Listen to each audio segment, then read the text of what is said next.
You are listening to Missed Apex Podcast. We love MotoGP.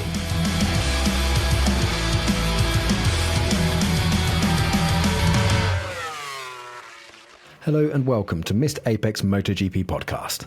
This is a show put together by MotoGP fans pretending to be experts. We aim to have a race review show ready for a midweek commute. We may just be punters, but we love to talk. This weekend saw a spate of returns as MotoGP returned to the wonderful and dearly missed Brno circuit for the first time in 5 years. Also dearly missed was Jorge Martin, who returned to finally see the checkered flag for the first time this year. Pedro Acosta, Enea Bastianini and KTM returned to podium ways, whilst Marc Marquez appears to be returning to his 2014 dominance.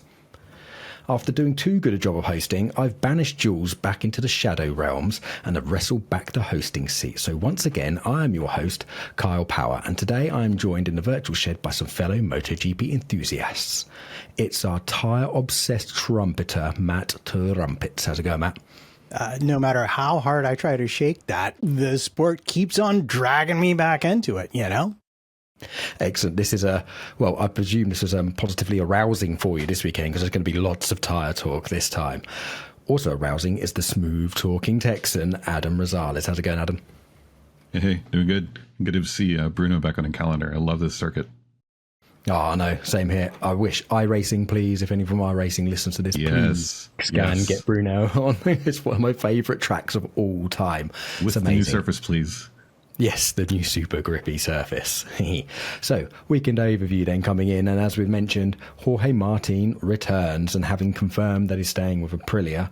It's been a bruising time for a lot of people. Maverick Vinales is out after having shoulder surgery after his horrible crash at Sachsenring, but he is replaced by another returnee that I didn't mention in the intro, as Pol Espargaro returns on the KTM and also put in a good ride. Frankie Morbidelli is also out after his heavy German GP crash.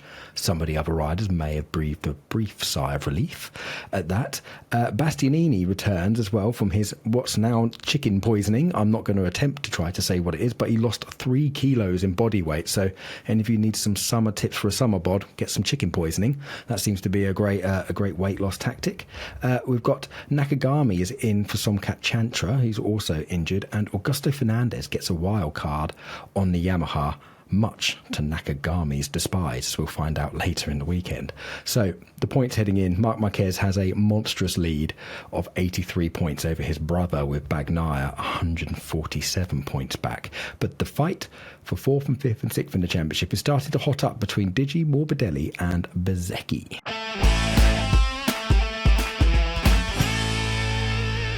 So into practice and qualifying then, guys, and as we mentioned, Brno, an awesome return to Brno, and it has been resurfaced. So, Adam, it seems like it's like 3 to 4 seconds quicker than it was previously. Yeah, it's pretty wild to see. We kind of got hampered practice conditions with the mixed weather. Looked like it was torrential rain just coming in out of nowhere and washed away any potential rubber that was laid on track leading up to the session or up to the weekend. But it's track flows, very high speeds. It's surprising how hard they have to brake, but then just flows right through the corner. Seeing some of the videos posted on socials, you really see how much speed they carry through the apexes, and it's really just great to see on TV and see the way the bikes work through these corners.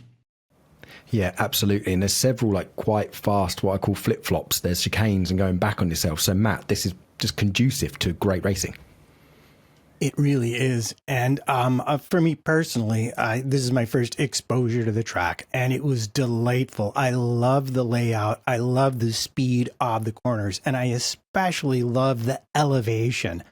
I'm going to commit a foul here and bring up Spa as a track, but it really gave me similar vibes watching them race on it, because you have, different kinds of bike being able to be successful at the same circuit, and most circuits it tends to just be like a kind of bike can do really well.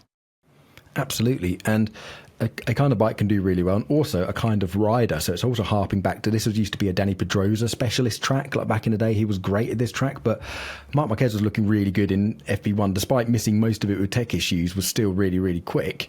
But Jorge Martin, I think he was 5th in practice to put himself through to Q2. And we're saying about different bikes working well. The Aprilia seemed really, really strong at this track, and some fast flowy corners. It's really suited to the Aprilia. But somebody who was really struggling through practice, Adam, was Bagnaia, particularly in the wet. He looked lost again, a bit like Sachsenring. Like, what's going on there? Yeah, he just looked like he could not get the bike to work. It makes me wonder if it's more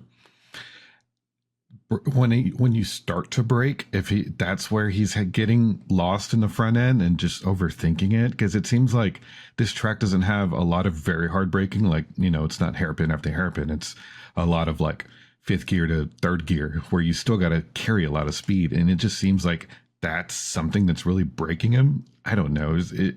It's hard to pinpoint, and I don't know. Just had to see.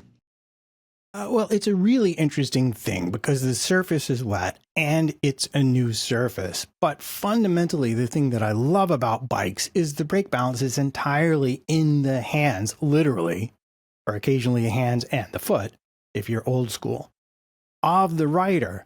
So if you are lacking front end feel in your braking, and that is where you make your lap time, then yeah, I'm not the least bit surprised you're going to have to go out there and tiptoe around and mess around with the bike till you start to get it into a window where you feel like you have some control. So it's important, I think, especially in practice like that, you can read too much into people's lap times, because really what they're trying to do is solve a specific set of problems with their engineer in the allotted time. And I suspect that's really what he was up to. Yeah, what I found unusual with it was, I think I put this in our group chat as well, like particularly during, like, when he's in practice trying to get through to Q2, it just didn't look like he was even prepared to push that hard. And we've seen this before with like Marquez and Quartararo in recent times. Like, even when the bike's not underneath them, they're wringing its neck, getting it out of shape, and they're really trying to push the bike. And Bagnaia just doesn't look prepared to do that. If it's not on rails or perfect, he just looked like it. Adam, like, you must know how it must feel as a rider. He didn't look like he was pushing. It didn't look like he was prepared to put it all on edge. Yeah, that's something where you look slow, but that's kind of when you tend to be a little bit smooth, and that's when you tend to kind of be a little bit faster. And so it can be hard to judge, but then you get a wild card, somebody like Marquez, who just sometimes makes the bike just dance all over the place somehow, where it makes it look like smooth is not fast. Or, yeah, you know what I'm trying to say. But yeah, it's hard to pinpoint it on to the Ducati, because it seems like he developed the bike, and it just seems like he can't get it to do what he wants it to do. Well, again, it was that step from the 24 to the 25 that has really mystified him. And it just, the riders are amazing, but they are also, some of them can be enormously sensitive to the tiniest changes. And it really does seem to be in chasing ultimate lap time.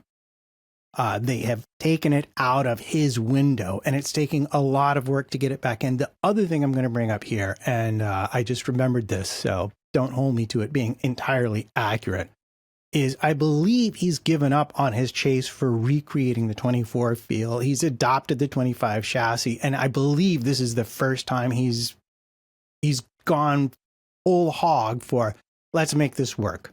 Let's look at what Mark is doing. Let's make this work as is. And so it's also kind of understandable that, now that he's going for it on a new bike with everything that he didn't like all in one place, it's not a surprise that maybe he takes a step backwards as he's trying to sort through everything. Yeah, maybe. And in tricky conditions in the wet, it's easy to make a silly mistake. And I think it just looks like he's not pushing it over the limit. He doesn't want to end up on the floor. But somebody who did in practice end up on the floor was Alex Marquez, and he crashed and was out of the top 10 for a while, slid off. I think there was only like 6 minutes left when he slid off, and he legged it. It was less than 10, I'm pretty sure. Yeah, like got on a scooter, found out that the scooter couldn't make it all the way to the pits, got off, legged it, found another scooter, got the marshal to start it for him, and then he just nicked it. And he said he was taking loads of risks on the scooter on the way back to the paddock, run through the back of the garage, a la Marquez, what was it, 2016 in Misano when he did that in qualifying, I think, run through the garage, got on his spare bike, got out and stuck at P9, which I thought was pretty impressive. And got out. Someone else who was impressive was Bastianini, got straight through to Q2 as well. It's great to see him back up there, and he was having an awesome resurgence weekend. But going through to Q1, and again, the start of it, Bagnaia was not looking great at all, really, and was struggling until right at the end he put in a mega lap. So him and Fernandez went through Q1, and Trumpets, I thought that was quite impressive to come back from looking, because he was nowhere. I thought, oh my god, he's going to be like 16th on the grid, and then all of a sudden, boom. Yeah, and this is where I am going to bring up the tires. It's just when you get them in the window correctly, they will do wonders for you. And it feels like they were really struggling with that, especially on his bike. And it could again be down to how he likes to ride it in the kinds of corners you really encounter. Relative to Marquez, he may just not put as much energy through the front or the rear tire, or whichever one it was that was giving him trouble. Probably given the acceleration, it's probably more the front tire having a hard time loading it up properly to the point where he could feel it and extract that extra bit of lap time. But also, this is what champions do. You know, we might be phased. We might think it's all over, but they just simply go, okay, well, let's make an adjustment and go back out. Let's make an adjustment and go back out. And let's make an adjustment. I'm going to give it everything I have. And bang, suddenly there it is. I think that the weather clicked and something in him clicked where he just got a confidence boost out of nowhere. And it just kind of somehow made it work. And I feel like his lap was perfect for the conditions, but he did get pretty lucky, I feel, considering what happened towards the end of Q2, at least for the pole position, is where I feel like he kind of lucked into it a little bit, but you got to be there to make it count. And I feel like the way that he did it, it was perfect timing, and he somehow got everything lined up. And I think a big part of it is bringing the tire into the right window, both front and rear, because the circuit, the hills make it seem where I feel like you probably have to make the front end light going up the hills and just over crests and little stuff like that. And it's hard to see from the video, but we don't know if there's bumps underneath that surface or if it's so fresh that throughout the weekend, if braking bumps formed, you get some of that stuff that you don't really see on TV that could be happening. Yeah, absolutely. That's a really good point that you make, because to load up the front tyre, a lot of the braking into some of the chicanes is up the hill, and you've got to drive the front tyre in. But I think the corner you're talking about is a penultimate corner, the one where you mentioned at the end of Q2 where Marquez ended up going down. That goes up Horsepower Hill and then just flattens off and there's a crest, and then that must make the front go light into that corner. And that's obviously where Mark was on a big lap, was on a monstrous lap, Matt, and then ended up throwing it down the road just behind Zarco. Yeah, he was doing Mark things again, surprisingly, for how level-headed he's been across the championship. He just went, oh, wait, what's this? Yeah, momentary regression to, I would say childhood to make the joke all the way, but you know what I mean? Suddenly he's just gotten suckered into that. And as someone who competes, every so often you get into a place where you just get sucked into just going harder and harder and harder because everything feels so good. And then suddenly you're like, well, why am I sitting on my rear end in a bunch of gravel? And you're like, oh, yeah, because I forgot to check in with reality. Everything felt so great. And I think that was, you say he was on a monstrous lap. And I think that's really just what it was. He was just enjoying himself, honestly. Yeah, in his defence, so Bagnaia was great. Like, in his defence, it was a bit lucky. Like, he put in a great first lap, though. So through Q1 with Fernandez, also Fernandez deserves a mention because he's been mega. But yeah, Bagnaia nailed his really great first lap to snatch pole off of Mark. And then Mark was on a really quick lap. I think it's 3/10 up going into the penultimate corner. Zarco crashed just ahead of him, like right ahead of him. And Mark said he was slightly distracted, looked up, saw Zarco, went a tiny bit wide and just tucked the front and went down. So that ended up giving Bagnaia his first pole. But I've got a bit of a question now for my panel. So usually when somebody crashes, a la Salvadori in Sachsenring, he ended up getting a double long lap penalty for crashing under yellow. It's a big no-no. We have it in karting all through racing. If there's yellow flags and you end up crashing, it means if there's no oil on the track that you're going a bit too fast than what you should have been going. So, Adam, from a rider's perspective, should this have been a penalty? So I kind of want to put on my dedicated podcast hat of as a Marquez hater and say that he got a penalty. He should get a penalty. Any other rider would have gotten a penalty except Marc Marquez. But that's not necessarily the case. I feel like I'm not a big fan of this rule. I feel like it's a little too ambiguous and it's hard to define some of these things where, you definitely need to slow down. But I feel like making it where you get a penalty if you crash when, for example, a yellow flag or marshals in the gravel trap can distract you and cause you to crash. I mean, it's kind of the crash caused the crash. And I don't think Marquez deserved a penalty in this. It happened just ahead of him. It's not like he had, half a sector or a sector to really prepare to see the yellow flag leading up to it, because at that point you're kind of committed with your speed and your braking points where you really can't do much. And so I feel like he didn't deserve a penalty. Would I have liked him to get one? Yes, because I feel like it would have made the race a little bit more spicy. But no, I don't think he needed a penalty there. Fantastic. We'll follow on from Matt's superb theory of every time he gets pole, he deserves to have a long lap penalty just to make the race a bit more interesting.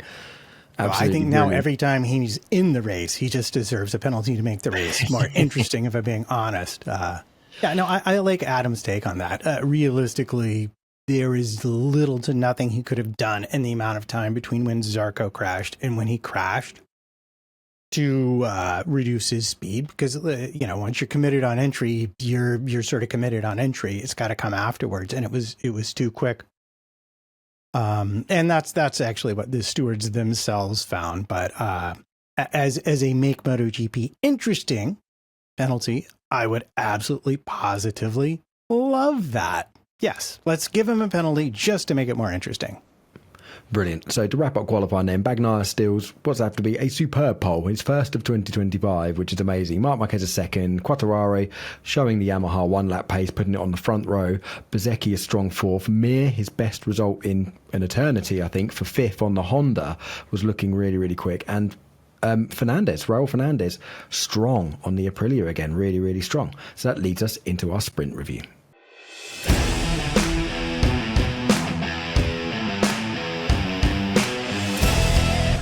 Now then, guys, the sprint, controversial sprint. It was all looking really good initially for Pecco. Got a great start off the whole shot, got passed by Marc immediately, but was looking super strong sitting behind Marc. It's the first time we've seen Pecco strong. And then, Adam, when was it? It was lap 5. Suddenly sits up. And that's where I feel like it was a decent turning point in the race. I was really excited up until that point, and then it just kind of petered off a little bit.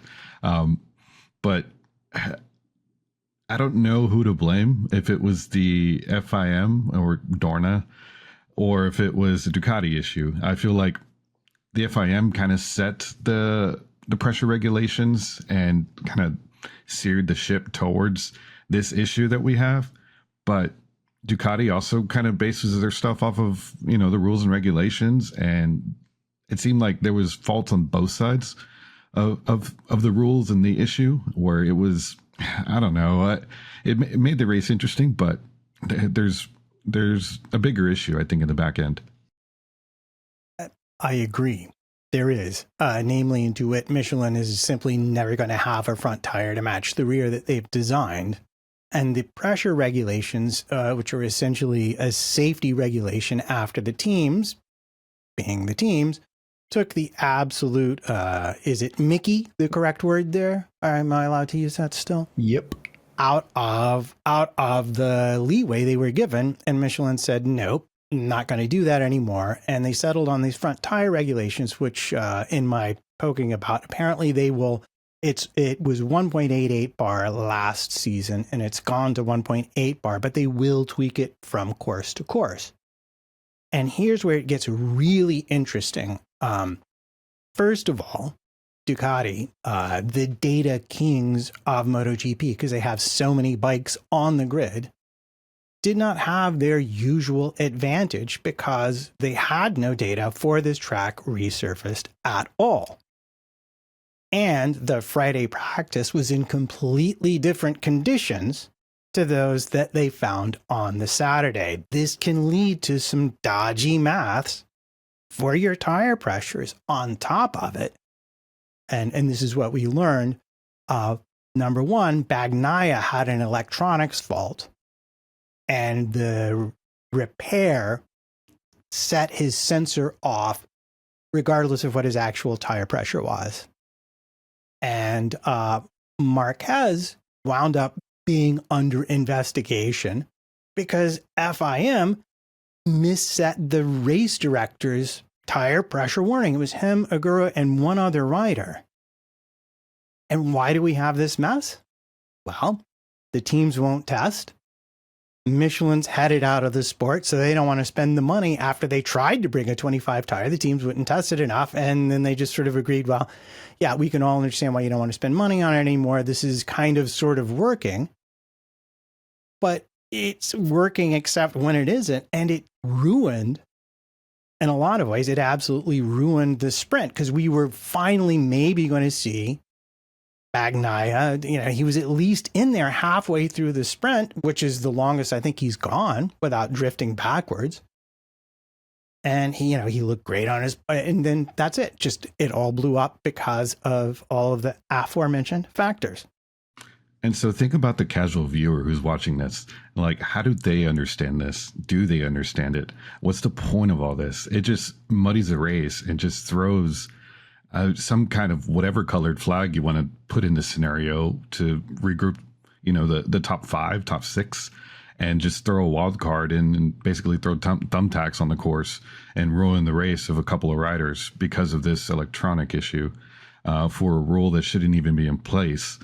It just, I don't know. It's just annoying and sad. I just feel like it did make the race a little bit more interesting because Marquez didn't just get away, but it's not what I feel like the fans deserve, the fans want. We don't want a race to be dictated by some kind of technical issue that is just based off a dumb rule. Yeah. Yeah, totally agree. I liken it to, if you've ever played Mario Kart, the blue leader shell. Sometimes It comes out and you get that to come and take the leader out. So just to recap for our listeners, because we did just jump straight into the middle of that. Yeah, so Bagnaia was doing really well behind Mark. Lap 5, he sits up with a tyre pressure warning. And everyone who knows about MotoGP is used to this. What we're not used to is this in the sprint. I think this is the first time we've ever seen front tyre issues in the sprint, which is to do with the aforementioned lack of data. It could be, I think this was mentioned on the Friday by some of the comms team saying, look, we could be seeing tyre pressure issues because no one knows the data here. But then a lap later, Mark then sits up from a 3-second lead. He had a monstrous lead, 3 seconds, and sits up. And this is where the leader shell comes in. And he just goes and manages to slot back behind Acosta and is pretty much punting Acosta around. He is so close to the back of his bike. And it was really interesting what Mark said after this. Mark said that he initially knew he was under. He could see it on his dash that he was under. But he tried to ride really hard by pushing the front up into these hills and chicanes, and then figured that it was just, and he couldn't make it come up enough, and he was riding over the limit and thought he was going to crash. So he decided to slip in behind Acosta. Unfortunately for Bagnaia, once Bagnaia sat up, he then got absolutely mugged by Bastianini, just mugged him, and then Quartararo mugged him, and then he starts getting beaten up and going backwards. And poor Bagnaia, he kept getting the same warning because it was an electrical fault. So that must be really distracting. And when he finished the race, eventually 7th after being mugged on the final lap by none other than Fernandez, nabbing his best ever sprint result. Bagnaia thought he was going to get a penalty because it was still saying that he was under pressure, whereas Mark seemed to deal with it. There were slightly different issues. Mark got it just about right and perfect, and then we had the aforementioned erroneous messages from race control come up, so Mark wasn't celebrating much. But when he got off the bike on the podium, you saw Delagna come up to him on all the CAD teams looking really worried, and they looked at Mark, and Mark was like, no, don't worry. He sort of winked. He was like, it's fine, I'm under, like ignore the message. And then they all looked quite happy then. But Adam's right. How do you explain this to the casual viewer? How do you sit there and not knowing who's actually won and it's the podium. So it was a shame because it, in a way, it did spice the race up, but it's false. It's not real racing. It's like having a competition caution or throwing something out and just something manufactured and false. So Mark got the win, but it was kind of almost embarrassing because Acosta was having an amazing race as well. We got to see Acosta lead, and that was great. We got to see Bastianini back on the podium, fantastic, and he had an absolute great race. But it kind of makes a bit of a mockery of it, really, when Bagnaia had to sit up and essentially give it to them, and you wouldn't know if he could have hung on. I would have liked to see them fight for it and get it on merit rather than having people sit up, Matt. Well, yeah, at the end of the day, you have the rider paying the price for the engineers lacking enough data to correctly set those temperatures. And, I think, I read some articles, but, I think it was Quartararo got disqualified because 9 people in front of him crashed and his tire pressures were set because he expected to have half the grid in front of him. And then suddenly he was in the lead. And at that point, there's very, very little you can do if the track doesn't give you the corners and the braking you need. There's very little you can really do to get those pressures up. Now, we're not talking temperatures window here. We're talking, pressures. And it's just put everyone in a bad position. And it sort of makes the sport, as you say, look a little bit dodgy. Why are they just letting people ride past them? Although I will point out, someone did remark, it might have been Oxley, that it's interesting to look at where they chose to let people pass Bagnaia and Marquez, even though they were having different issues. Felt like Marquez was much more astute about when he let Acosta by relative to Bagnaia. So I'd be curious actually to get your take on that. So we have actually seen this before. And remember, this is not Marquez's first rodeo of this issue. I think he's the only rider that we've seen successfully do this, and he's done it twice now. It happened in the first round in Thailand, if you remember, in the actual Grand Prix, where he had to sit there and sit behind his brother Alex. He recognised early on and then, again, gave up a significant lead to sit behind another rider, wait for it to come up and then go. He does seem to have this extra capacity, to get my Formula 1 reference in. It's a bit Schumacher-esque in my eyes, where he seems to have this extra capacity to think about it, and he judged this just right. And yeah, you're right. It seemed to knock Bagnaia off of his rhythm in Bagnaia's defence. He kept getting the warning, so he was probably thinking what's going on. But Mark seemed to have it massively under control, and it can't be easy following someone that closely. I thought he was going to punt Acosta a couple of times in the braking zones. He couldn't have got much closer to his rear tyre, and then had to take a risk on the move. So Mark seemed to calculate it absolutely beautifully and got away with it, but he is used to it, and I don't think we've seen any other rider manage to kind of pull this off before. We've seen riders try it. I think Martin tried it a couple of years ago, run into these issues and try to get it wrong. I don't recall another rider winning with it, let alone twice. So that was interesting. It made the race interesting, but yeah, it's a bit of a farce. It would be great if they can just remove this rule, but it is put in for a safety reason. And Mark said himself at the end, the rule is there for our safety, because if they have the front tyre blowout, it'll be catastrophic. I'm not sure he'd be defending it if it lost him the race. I think maybe if it did lose him the race, he might have a slightly different opinion of it, but it's easy to say, yeah, it's here for safety, and I agree with the rule once you've salvaged it and essentially made yourself look good. But so let's wrap up the sprint then. So Marc Marquez ends up winning after a bit of controversy. Fantastic race from Acosta, Matt, to get second, and Bastianini on the podium in third. Yeah, and on the way out, I do have to mention Bezzecchi picking up the damage, smashing into Quartararo, because I think that limited him somewhat in being able to battle with the KTMs. All right, well, maybe we can discuss him, Bezzecchi, and Aprilia's performance a little bit later during the Grand Prix review.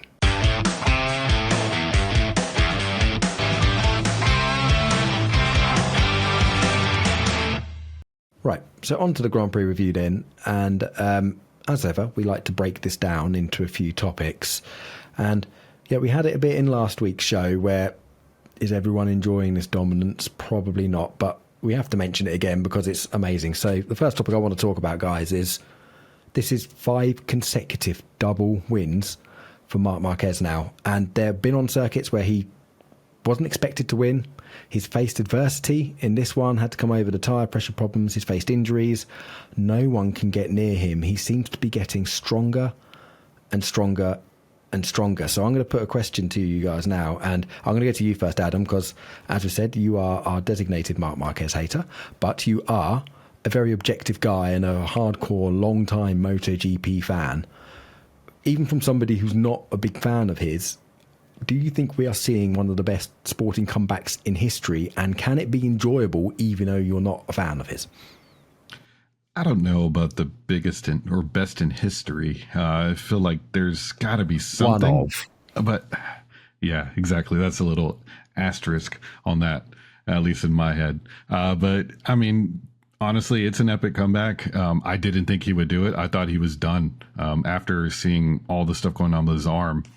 I remember seeing how they had to break it and rotate his humerus. I think it was at the Mayo Clinic over here in the States, where it just, man, that's a brutal injury. And I was like, there's no way he's coming back from that. I had a friend who also broke his humerus around then, and I could see the way he was healing. And it's like being able to, first of all, ride a bike at competitive speed, let alone in MotoGP with, you know, the other best guys in the world.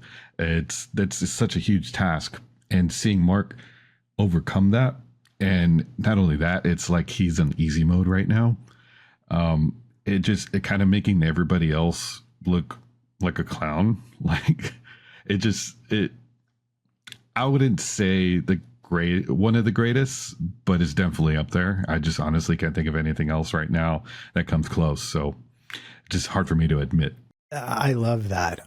For me, not having followed this sport closely until sort of last season-ish, from a personal point of view, yeah, it's an unbelievable. Anyone who comes back from a potentially career-ending injury and finds success again, yeah, that is a comeback story.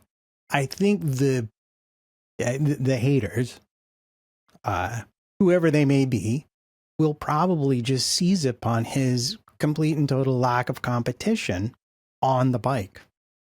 You know, we saw Bagnaia last year have real competition from J-Mart and from Marc, but this year we have yet to see anyone step up consistently and put pressure on him. And if he's got that much of an advantage on the bike, then are we really testing how much he's come back?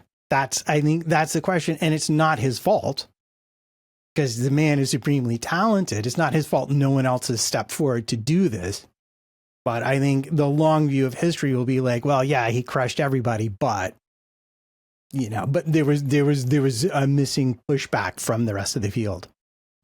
And that's where I feel like MotoGP is really defined in, like, I'm going to say seasonal eras, where there's swings of, you know, the manufacturer gets it right with the bike, and then the rider gets along really well with the tires, and then their rival's injured, like Jorge Martin. And, you know, there's certain things that line up to allow these things to happen. And that's where Marc jumped onto Ducati at like the perfect time, where he can adapt to this bike and learn the ins and outs, spend a year on, you know, on the Gresini, which he sold a factory bike, but it helped him develop himself. And what we're seeing now is mature Marc. He's not crashing into people. He's not taking crazy unnecessary risks and not having to come back from, you know, last on the grid to, you know, a top 5 like we used to see back in his Moto 2, Moto 3 days. This is mature Marc Marquez. And you see how strategic he is, where he can fully understand what's happening during the race while he's racing.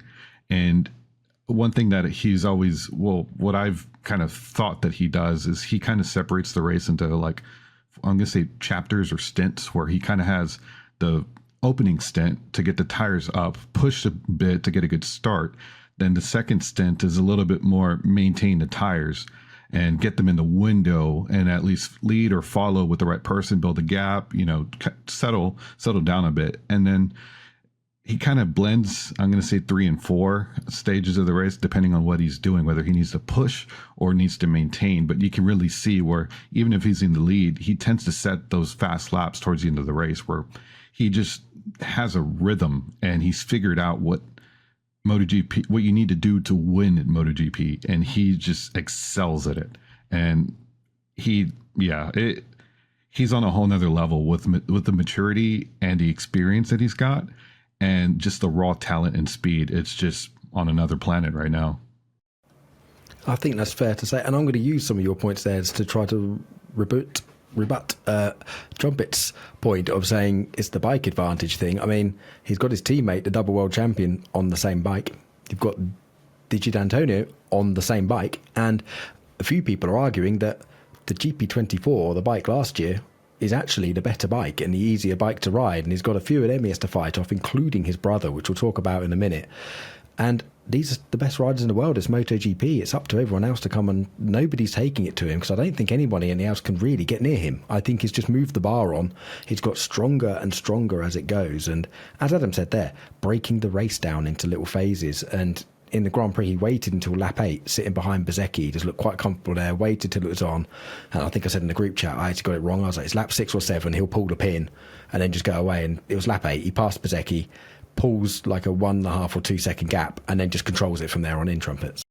Yeah, I was actually going to joke that the title of this should be, Aprilia wins Grand Prix for 8 laps.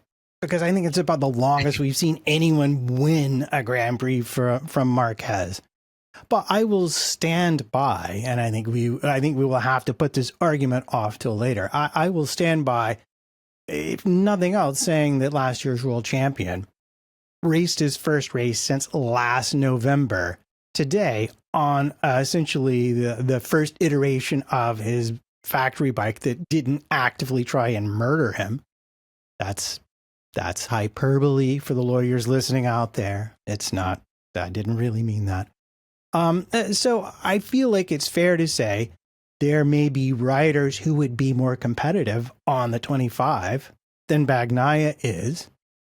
And with the people we've seen that have, with Zarco and Quartararo, I think certainly could take it to Marquez, are on bikes that are still trying to catch up through concessions to where Ducati's gotten by having half the field riding their bikes and using that data to optimize weekend after weekend where they are. It gives them a massive, massive advantage that shouldn't be overlooked. So, yeah, that's not Mark's fault. Yeah, he's absolutely on another level, but I think we could be seeing a much better fight than we're currently getting. Yeah, I think that's a fair point. In circumstances basically, but I think either way, put anybody on there, bring back Doohan, bring back Rossi, put him in the same bike. I think at the moment at this level, I don't think anyone's getting near Mark and what he's doing at the moment. I think he has moved the bar on a little bit. So he's now got 120 points over his brother Alex and 168 over his teammate Bagnaia at the midway point in the season. Bonkers. Absolutely bonkers. So let's talk about Alex actually. Talking about bonkers, because he had a bit of a shocker this weekend. A bit unfortunate in the sprint, you have to say. He slipped on his brother's tear off. So Mark took a tear off on the grid, and Alex Marquez, and you can see him trying to fight it. The tear off went under his rear wheel and it caused him to spin up and drop to last off the start, and then he collided with his teammate Aldeguer. And we're seeing this. I was never the hugest Alex Marquez fan. Thought it was a bit leery in the pack, but this year he seems to have closed all that off. But we've seen the last couple of rounds, he's had the sort of the craziness creep back in Adam again and started to do some silly moves. I'm wondering if he just, so I didn't follow his younger career as much. I know he was always there. He was always kind of winning. He was, one of the top, more consistent guys, but I wonder if he just not good at racing in MotoGP, where I just feel like on track battles, he needs to start up front. And if he can start up front, he can get the metronomic pace and those, put the laps in and follow. We've seen him lead, he can lead, but I wonder if something just doesn't work right with maybe being mid-pack, because it seems like if he's mid-pack, he doesn't do anything. I feel like there hasn't really been any standout results where he has a big comeback, and I wonder if it has to do with the way his riding style and the aero of the current generation of bikes. But I just feel like he's always just been a little bit under the radar, and maybe it's because he's just not good at overtaking, track, racecraft. Yeah, that's just kind of the first thing that comes to mind. Yes, I love the racecraft argument because I kind of agree with it. I don't think you can say anyone can be bad at racecraft if you're in MotoGP. I don't think that's possible.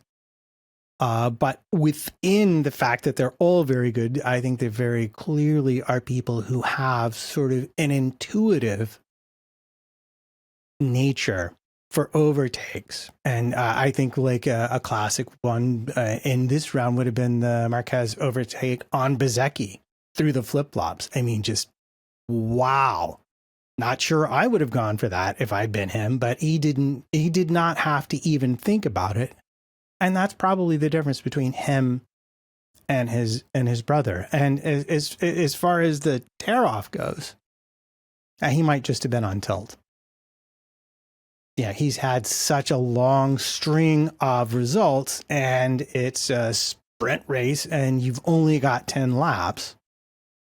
So and he knows how far he has to get up the field to get points. You can't really dilly-dally around and make careful, precise surgical passes. You just got to slam your way through the field.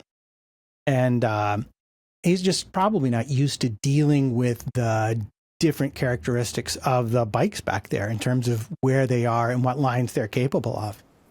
Yeah, that's quite a good point, Adam. It's tricky when you're in the pack and people are braking at different points. Yeah, exactly. It's different braking points, different air, but also you're not just in dirty air, but it's hot air, just exhaust. And so the whole dynamic changes. And I feel like I just wonder if I don't know, he just looks at it differently, but he's got one of the best mentors he could probably get. I know those two are very close, and so I know they ride and train together all the time. So you would think that some of those things kind of rub off on him, but I just feel like his racecraft doesn't come anywhere near to what Mark has. No, that's true. You would have thought Mark would go into Yoda mode a little bit more and sort of impart some wisdom onto him, but yeah. Harsh for Alex, really harsh for Johan Mir, who was having a great race. And in the Grand Prix, Alex looked like he had a bit of a lunge, which he can do. It is a legit move on this track. Through the flip-flops, you can carry more speed through the left going into the right. But Alex Marquez said that he actually wasn't going for the move. He was just showing a wheel and having a look if it was possible and tucked the front and took Mir out, Matt. It was so unlucky for Mir, and they had a bit of handbags at dawn in the gravel trap. Yeah, he did not look super duper happy to be in the gravel trap with Alex. And when I first watched it, this is interesting. I actually have a theory about this. I'm not sure it applies here. But at first, I thought maybe he might have just tipped the handlebar a little bit as he came back in for the apex, got close to Alex, who was very much up alongside him. I'm sure he was aware he was there because he was like that far alongside. But then when you watch the front view, you can very clearly just see him lose the front on his own and take him out. But I'm going to ask now if you've ever heard of side drafting. From NASCAR oval racing, yes. From NASCAR. And so for those of you who are not NASCAR fans, and this is a MotoGP pod, so no reason for you to be. How dare you. No reason for you to be. But I bring it up because the aerodynamics of racing in NASCAR, such a thing as a side draft, the air going down the side of the car. And if I'm trying to overtake you, I will actually, if I'm on your outside, and everybody turns left all the time, so that means I'm to your right. If you pull up alongside the rear quarter panel, you disrupt the airflow and essentially put a bunch of downwash on the back of the car, slows down the inside car, and then you can scoot up the hill and get around them with carrying more speed. Now, we saw this front get tucked in a corner at a pretty high lean angle as the Honda is coming over. And I just wonder, because I don't know how much outwash is coming off these bikes. I just wonder if maybe the air got robbed from the front or the rear just enough to unbalance it. Now, I watched it a couple of times. I don't think that's the case, but it's something that should always sort of be in the back of your mind when you see incidents like that, because disrupting the aero even a little bit at an extreme lean angle will just simply make the bike go. Maybe. I think it disrupted more ambition and maybe sensibility rather than the aero going into the corner. Like I said, in this case, I'm not so sure, yeah. But just keep it in the back of your mind for future reference. Yeah, indeed. I like that valiant defense of Alex Marquez there. Yeah. He goes, I like Alex Marquez. I think the whole Marquez brother revelation story is amazing. I think it's been one of the best riders this season, but I think he just made a bit of a mistake. It was a bit of a lunge, overdid it, locked the front and just went down, unfortunately. So let's, because he's trying to push really hard on the Ducati, and there was only 2 Ducatis in the top 10 here. So to finish up on the Mark section, amazing. He's just dominated, but I don't think the Ducati was the best bike this weekend, because there was another bike that was doing really well, another 2 bikes. And let's move on to our second topic, and that's the return of Acosta and KTM, and also Bastianini. So KTM had their new CEO in attendance, and he was very much giving the Zarco mother effect. If you remember back to Le Mans, when the first race that Zarco's mother attended and Zarco ended up winning, KTM seemed to be having an awful year, and particularly Acosta's been having an awful year with a strained relationship with the team. And Acosta did absolutely brilliant, but the bike looked great, Adam. And even Pol Espargaro was 9th in both races, just showing how good the bike was. Yeah, I think it seems like KTM figured something out with the bike recently. They've been getting more points. They've been a little bit more in the mix, at least for, getting close to podiums in both the sprint and the GP on Sundays. And I wonder if being a quote unquote new track or new circuit and new surface, I feel like kind of made the playing field a little bit more even. And I think that they kind of just had everything dialed in, everything worked. And I feel like maybe the surface and the current tire combination really helped. And it's just good to see KTM, considering what they've, what they were in the winter season, and the way that they've turned around, get some recent investment and kind of solidify themselves as sticking around and making sure that that's being broadcast and shown that they're here and they're keeping the team alive, the factory alive, and everything is still working. And I feel like while other teams have been getting their upgrades and stuff back in maybe May, April, KTM is there. They've just been a little delayed because of the issues they've had with funding over the winter. And so hopefully this leads to, or keeps progressing in a positive way for the rest of the season. But I feel like KTM is kind of turned a bit of a leaf. And I feel like Acosta was also kind of apprehensive to stay with KTM, but now hopefully this solidifies him sticking around and not pulling a Jorge Martin and starting the contract negotiations mid-season while you got a 2-year contract. Acosta, he's a talent, and I feel like he's got so much potential, and I feel like KTM is a perfect spot for him because he doesn't have any bad habits like, say, Bastianini, where the rumor is that this is a circuit that he didn't have to unlearn from the Ducati habits, and it could be potentially why he did well. I just feel like it's great to have KTM back, and they look solid this whole weekend. Yeah, I would say that simply they have figured out how to unleash the power of their engine, that whatever they had been doing previously was using the engine in service as something else, rather than saying, oh, hey, you know what, this is our strong point. Why don't we organize our bike around being able to use our strong point effectively? And it feels like they've gone there. And whether that's just due to, things taking more time to get through the factory and onto the bike or whatever, it's really great to see them coming back. Because I remember how exciting Acosta was on the Gas last year.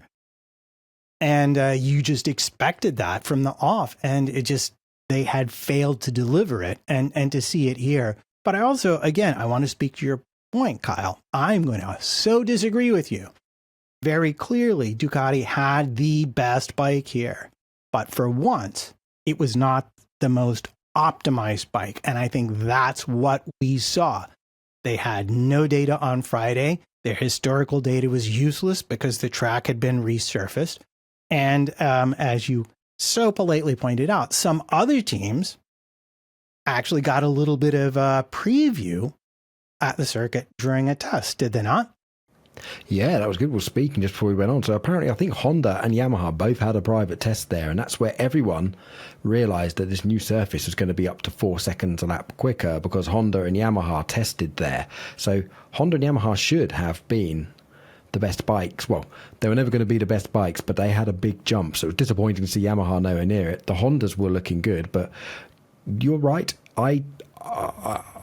I think either the KTM or maybe the Aprilia was the best bike this weekend, just for the lack of Ducatis in the top 10. But yeah, you're right. And it goes on to Adam's point as well of the Bastianini not having to unlearn any things. They could start afresh.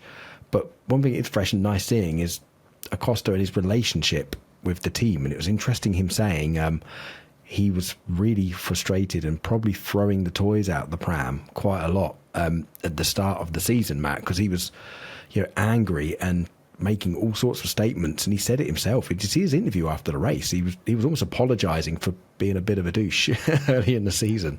Well, it sounded like to me from that interview, he's actually been working on his mental game with a performance coach or a psychologist, and specifically about managing his frustration level.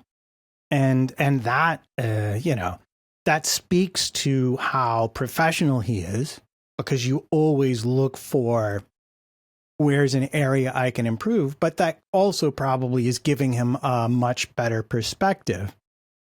Because, as a rookie, he doesn't have the context of having been around a long time and seeing manufacturers yo-yo up and down. And just understanding that, the best way to get, the only way is through here, which is work with your team and get them through it as rapidly as possible. Absolutely. And as Adam said, it's great to see him.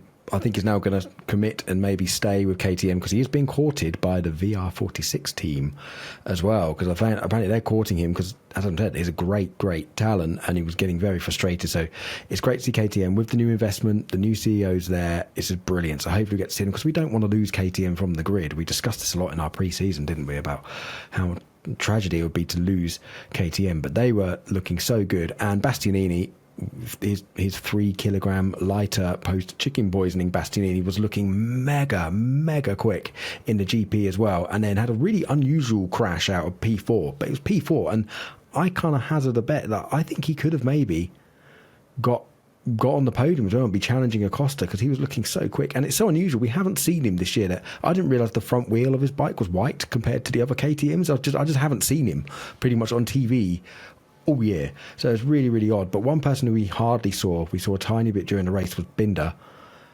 which is a shame really, because he was KTM's sort of shining beacon before Acosta come along.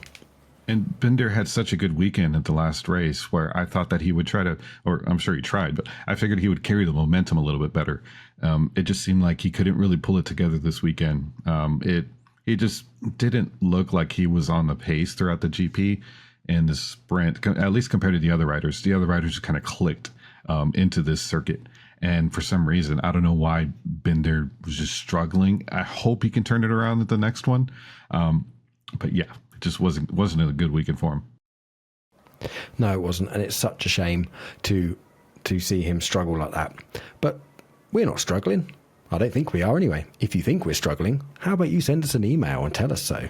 Or how about you send us an email to tell us how we're not struggling? You can get in touch with us by sending us an email to mrapexmoto@gmail.com. Or you can support us by giving a like to this video if you're watching on YouTube, and maybe give the channel a bit of a subscribe. It'd be great from here to you. We try to respond to all of the emails and take some of your suggestions on board. So moving on to our third topic, and on board again the bike, and on board in the championship again was Jorge Martin, returning with Aprilia and Bezzecchi looking mega strong. Now we're going to go back to our what was the best bike argument. Was it Aprilia? Was Aprilia the best bike? Let's look. So 4th in the sprint for Bez, I think, with the damage that Matt mentioned, which is crazy, and a strong 2nd in the Grand Prix as well. Adam, was the Aprilia the best bike this weekend? I think if Mark was on in Aprilia, they would have won. I feel like they were very dialed in. The bike itself seemed like it was stable, but what really surprised me the most was Bezecchi's comeback in the sprint. The guy had monster pace. If there was one more lap, I feel like he could have been on the podium. And the starts he was getting, I mean, it just looked like he was able to finally do what he or the bike was able to do what he asked for it to do. And it looked like he had pace. And I just think that he still, or Bezecchi in this case, needs to learn the tires with the Aprilia just a little bit more so that he can break the race down into different stages, like what I was saying about what Mark's tactics. And I feel like the Martin's pace was also surprising. I was thinking about what I said, I think, on the last episode about how if he managed to somehow get a top 10, that's a glorious run. That is something that, okay, he's back. And it opens a lot of positive potential, I think, mentally for him, because it's going to open a door mentally in his head where he can say, I'm better than Bez. I can make this bike work. And I feel like he's going to be a threat at a few races in the next, or Red Bull Ring. I feel like kind of a mix, but it's a track that he knows and a track that flows really well. I think that Martin may be a threat the next couple of races, or the next few, I feel. So as much as I hate to admit it, I do sometimes have to watch these very, very, very late at night, and I may occasionally snooze through the odd detail. But am I wrong in remembering that J-Mart got caught out by the yellow flags in qualifying and sort of didn't wind up being able to post a last fast lap in the way some others did? He started 12th, so he was essentially last in the session, yeah. So to come from 12th and look at his results, he was 11th in the sprint and 7th in the GP. Yeah, there was a whole group of riders that were kind of following behind Mark, and they all got caught in that yellow flag, and the whole last minute of Q2 was just kind of nullified. Yeah, he got that horrible track limits that I can't remember. Someone pointed out. I think he got nailed with that on his previous fast lap, and then got caught in the yellows on his final attempt.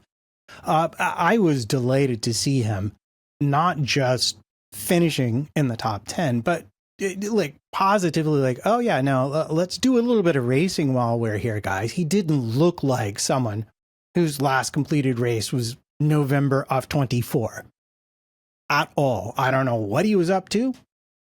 Don't know what he did, but it seemed to work pretty good. He finished the race 15.8 seconds off the lead. To be, within that window for a full GP distance in a dry race, I feel like that's pretty remarkable. Very surprising. Yeah, that's not bad at all, considering it's, you're wrestling a MotoGP bike about. You might still be injured, but also you can, no matter how much you train, you don't get race fitness, Adam. And you must know this from things. I know this from karting and racing two strokes and stuff like that. If I had an injury and to come back mid-season, I'd be fit, I'd be strong in the gym. But then after about an hour and a half stint, my arms are giving up on me. Yeah. So combine that with a new bike. And that is just what the hell? To be able to do that with a new bike, new team, everything is brand new. The team doesn't really have data. It's just a clean slate. It couldn't have worked out any better, I think. I mean, at least from a level-headed perspective. Train to race, then race to train. That's what we always used to say back in my bicycling days. And it's a good sign for Aprilia. What I will say is I feel like the track surface was super grippy. Also, low degradation, very high grip. Most tracks are not going to be that. So I think that might have been part of why they looked particularly good here. I seem to recall that helps them a lot with the overall balance of their bike. And the other thing is just the nature of the corners where you're carrying lots of corner speed. That's always been sort of their wheelhouse. From my memory last season as well, just fundamentally how they've designed the bike. So as Adam said, the point and squirt circuits may not suit them as much. But if you're Rivola, you've got to be like, okay, yeah, job done here. I'm excited for Phillip Island. I feel like he's going to do very well at that track. Oh, yeah. Big time, because that's so flowing, fast corners. And here, this is really good for Jorge Martin. Yeah, this looks like it's the Aprilia track on paper. The mid-sector in Austria, Red Bull Ring, the next race we're going to, was probably going to suit them, but the rest of the track is not. It's a bit. The first sector's a bit point and squirt with those hairpins and long run up the hill, so it's going to be fascinating to see how that bike, and in particular Jorge Martin, goes there. But what was great to see, Matt, was she said the Rivola and the relationship when they come into the pits, it all looks happy families again. And yeah, I mean, are you really surprised? So much of modern ridership and modern teamship is all about the legal and the contract and the sponsors, and it's enough money that people take it seriously. And as a rider, well, you only have so many years you can compete at your best, and you want to try and get the best ride you can during that time period. So yeah, I think it's all water under the bridge. I think 90% of it was just posturing anyway. But to your point about the best bike, if you're going to argue Aprilia, I don't think we can overlook Raul Fernandez either. Oh, great point. Because, let's give him some love. Again, he's had a few really strong races, the last races, and he had a bit of a talking to, I think, by Rivola, sat down and a bit of a chat to him, but he was great. It was 6th in the sprint, nailed Bagnaia on the final lap, and then 5th in the GP. I mean, very, very strong. And Agura, his superstar teammate, who started the season really strong, has had a few crashes, had a whopper in Friday here, really big crash. It's kind of faded a lot, Matt. And well done for bringing Fernandez up, because we don't often get a chance to give him some love, and he deserves it. He was overshadowed by Agura until the injury. But I will say, and Agura will admit this too, his big issue is the wet. So the wet just absolutely kills him. And so he's wound up with a terrible qualifying position. I think he was like 19th or 20th, and he was still making up 7 or 8 positions, if not more. I forget where he finished in the GP. So I can't even say he did terribly, but because of his poor qualifying starting position, he didn't really have the same opportunities as everybody else did on the Aprilias. But it was it was a good week to have an Aprilia underneath you for sure. Absolutely. So that's it. It's definitive. You've said it. The Aprilia was the best bike. We'll take Matt's word for it. Agree. So let's move. Yes, agree. Here. So we'll move on to the final topic, and I'm going to fly through these now because we've been rambling on far too long now. We're going to go for the honourable, or should I say dishonourable mentions for this one. Digia. Awful weekend from him on his GP25. Nowhere, Adam. Like 0 points scored. I don't know what is up with that. It just...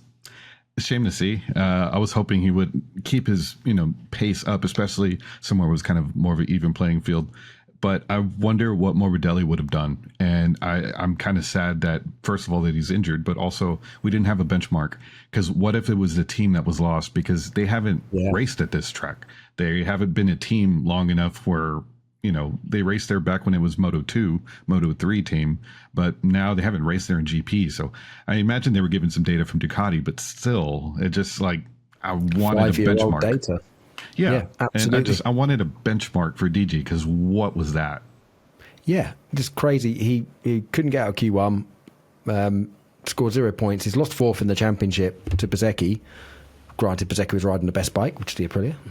But just shocking from Digia. And really, because he's been really consistent this year as well, and he's getting his head around the GP25. And on a weekend when Bagnaia was looking strong-ish on it before the stuff, you would have thought Digi was there, and he was nowhere near Bagnaia. And he's been sort of almost consistently beating Bagnaia of late as well, which is bizarre. Someone else who deserves a dishonourable mention is Augusto Fernandez having his wild card on the Yamaha, ended up absolutely harpooning Taka Nakagami, who's replacing the injured Chantra, and is injured Nakagami's knee, I believe, and I think Nakagami might need some surgery. So poor Nakagami. Fair play to Augusto Fernandez on social media, took full blame for it, but that's not good when you're having a wild card and early on in the race, absolutely skittling somebody. That's not very good. Mir, super unlucky being taken out by Alex Marquez. Was looking like the best weekend of his year, or of the last few years for him, really. Although he obviously blames Alex Marquez, he made a good point, and he says, maybe I'm getting taken out like this so often because I'm 10 to 15 kph down on the straights, which is a bit of a dig at Honda, saying like you need to sort it out. But as you mentioned, as you guys rightly talked about last week, they're poaching some good engine guys from KTM. So let's move on to the standings then. And, well, Marc Marquez comes away with this with a whopping lead. We're going into a 4-week break now, but he's got a 120-point lead. It's like I think he can not bother turning up for the next 4 race weekends and still be leading the championship. It's nuts. So that's still over his brother Alex, who's 120 points back. Bagnaia is another 168 points back. So Alex Marquez, even though he's had a shocking thing, is still 48 points ahead of Bagnaia, which is crazy. But it's all getting tight behind, with Bez now snatching 4th in the championship away from Digi, and then Morbidelli obviously on the sidelines has fallen back a little bit. So Bez in 4th in the Aprilia is really, really good. And just imagine what Jorge Martin could have been doing on that. So, as ever, to finish the show, we like to offer some rewards. So awards even. So I'm going to ask my panel, and I'm going to go to you first, Trumpets. Who was your rider of the weekend? Oh, there are so very, very many choices. But I'm torn. But you know who it really was? At the end of the day, it's got to be Bezzecchi. Man stormed through the weekend, finished 4th with a damaged bike, and led more of a GP, never mind on the same bike or on, a cousin, on a completely different bike for 8 laps. And aside from the wet races, we've not seen that in the dry at all. So, yeah, you knew it wasn't going to last. In fact, I kind of thought Mark was just like waiting for his tire pressure to 8 laps. Okay, that's more than enough. Here I go. But at the end of the day, he did it, and no one else has yet, so props to him. Yep, hard to argue with that. Adam, who was your rider of the weekend? I was going to go with Bezzecchi, but I guess I will change it. And I'm going to go with Jorge Martin. Epic comeback, epic ride. He didn't make any major mistakes. I felt like it was exactly what he needed, and a solid return to the grid. Just overall, rider weekend for me was Martin. Yeah, that's absolutely brilliant. I was going to give it to Acosta, but thinking about it as this show's gone on, I've got to give it to Marc Marquez, just because. Of course. I'm an unashamed Marquez fanboy, but just because I never actually answered my question I wanted to ask you earlier. I'm enjoying watching this. Like, I like seeing greatness, and I don't think things like this happen very often. To see somebody come back and dominate in this way, even if I'd like to see closer racing, I kind of admire an aspect of it, and I just think it's absolutely incredible to watch. So I'm going to give it to Marc Marquez. Yeah, exactly. Just to see it coming, it's just, I think we're witnessing something pretty special, and we should enjoy that while it's happening. So we'll move on to moment of the weekend, and I'll stick with you at the moment, Adam. What was your moment of the weekend before Trumpets can unashamedly steal it, as he has a great habit of doing? So I really liked having 3 different manufacturers on the podium of the GP. Ducati, Aprilia, KTM. That's something that was awesome for me to see. I really like being able to, I missed the days where you didn't know who was going to win. And I feel like this is the closest we've gotten in a little while. Perfect. Yeah, that makes sense. Hard agree with that. Matt, I'll give you an open floor to steal mine. So I suspect I'm about to, because you've already mentioned it earlier in the broadcast. But how can you overlook J Mart's return to the garage after the Grand Prix on Sunday? Just like I think the relief and the joy on both sides was one of the most real things that I have seen. You know, in a sport where everybody's kind of aware of how they look at all time, it was just, he was happy, his supporters were happy, Aprilia, his garage was so happy to see him do what he did. And as you said, you know, this is just the foundation, this is a cornerstone for what is likely going to be quite an edifice by the time they're done. Excellent. You have an uncanny knack of stealing things. It's absolutely incredible. I knew it. I knew I was going to snag yours. Oh god, it was going to be that. So, I've got fun on there. I know what I'm going to say. The thing that I liked, there were two of them, and they both involved mopeds, and they both involve a Marquez, but two different ones. It's the Alex Marquez stealing a moped to get back. But my moment of the weekend was after Marquez's Mark's quali crash, getting a lift back to the paddock with Pecco Bagnaia's parents, which I thought was brilliant. They were like three up on the moped, picked up his biggest rival and brought it back to the pits, and then Pecco watching it on the thing and smiling. And I love that the relations are good. Before the season, everyone thought the relations were going to be bad, and they've just been nothing but good. And I love seeing that, and I love seeing some good, wholesome stuff like that. Talking about wholesome stuff, where can people find you online, Adam? You can find me on Instagram at adam.grandprixtravel. And I recently started a YouTube channel, a little bit of travel guides, trying to venture into a little bit of new stuff. So you can find me on YouTube as well. Excellent. Is that under the same name then? Is it Grand Prix Travel? Yeah, at adam.grandprixtravel on YouTube. I recently did a Q&A and trying to clip it a little bit, and we'll see how much effort I put into it. Also just share a bit of kind of insight into what it's like on a race weekend. A lot of stuff you see online is what's hospitality like, what's VIP like, and I want to show the mud, the wet socks, walking around in the rain and through a forest, stuff like that just doesn't really exist anywhere. That's brilliant. Like it showed I got trench foot once at Donington, pretty much almost trench foot. Just a wet 2005. Being a marshal, stood in there, being absolutely drenched. Matt, where can people get you? Pretty much any social, you can find me at MattPT55. So come say hi. Excellent. And also give the show a subscribe on the YouTubes. That would be brilliant. So we've got 4 long weeks to wait until round 13, the Austrian Grand Prix, but maybe, just maybe, we'll squeeze in a bit of a mid-season stock take show where we'll go and look back at some of our pre-season predictions and see how well some of them are playing out. But for now, as always, thanks for listening to Missed Apex MotoGP.